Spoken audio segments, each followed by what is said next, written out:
Hi, I'm Sarah Cook. I'm a recipe writer and a food stylist, and I'm going to show you how easy it is to make homemade white bread rolls. Now, if you're a bit daunted by making a larger loaf, this is a brilliant recipe for beginners.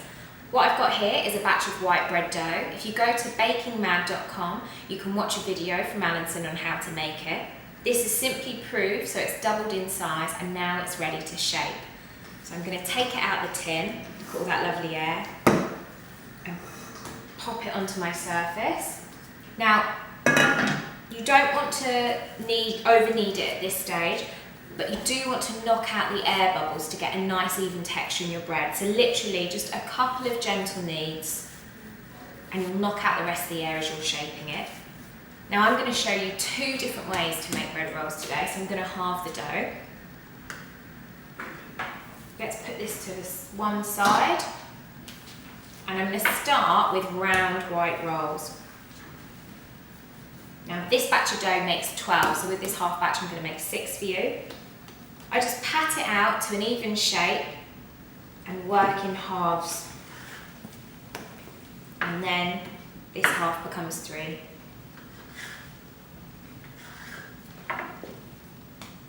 So, to get a perfect white roll, dust your surface with a little flour. And the idea of this is to get as smooth a top as possible. So just pull in the sides of the roll again and again and pinch it together like a purse. And so you have a very smooth surface. And then you can just roll that on your flour dusted top until it's really smooth and soft. Perfect. Then just carefully turn it over, pat to make it a perfect round, and that's ready to go on your baking tray, which I'm going to dust with just a little bit of flour so nothing sticks in the oven when we're baking. Let's get the other half of the dough. And this time we're going to make seeded knot rolls, so a little bit fancier, great for like a dinner party or going with soup or something. I'm going to show you a little trick for getting them really perfect. Now it might seem fussy, but I'm going to weigh the dough just so each batch is exactly the same. That's perfect, so just divide that, flour that,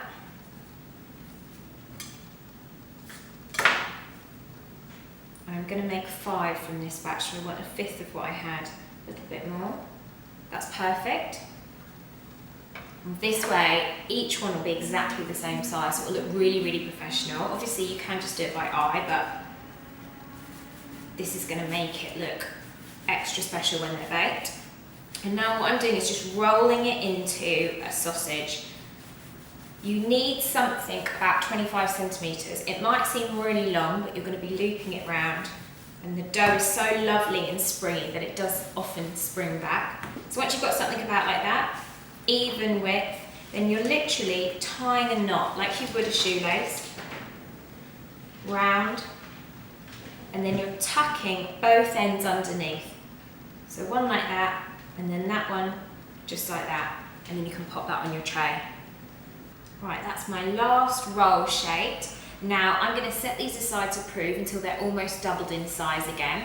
I'm going to cover them with a slightly damp tea towel, or if you've got some cling film, you can just oil it with a little bit of oil and use that to cover instead. And meanwhile, I'm going to preheat my oven. You want it on 200 degrees C, 180 fan. Right, my rolls have doubled in size, so I've just popped the plain round ones in the oven to start baking, and I'm going to finish off the seeded ones. First, I've got an egg wash glaze. Now, this is going to do 2 things. It's going to make the rolls lovely and shiny, and it's going to help my seeds stick to the top. So literally all I've done is cracked 1 egg into a bowl and just broken it up with a fork. You want to try and get a really good coating, but try not to put too much on that it drips down the sides, because it can stick the rolls to the tray, which is a bit of a nightmare. Last one. And then on with our seeds. I've got a lovely mixture here. There's some poppy seeds, some sunflower. It's nice to have lots of different ones. This gives it really good texture and looks pretty. And just a really liberal sprinkling on all of these. And now these are ready to bake too, so they'll be done in about 20 minutes.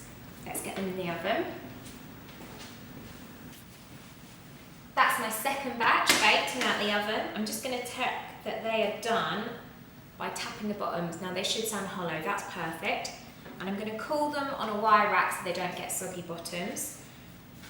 And then they're ready to enjoy. So you can see how easy that is. I've got my seeded knot rolls and my simple white round rolls ready in about the same time it would take to go to the shops and buy some. Now for more ideas, there's plenty of other recipes from Allenton on bakingmad.com for you to enjoy and make at home.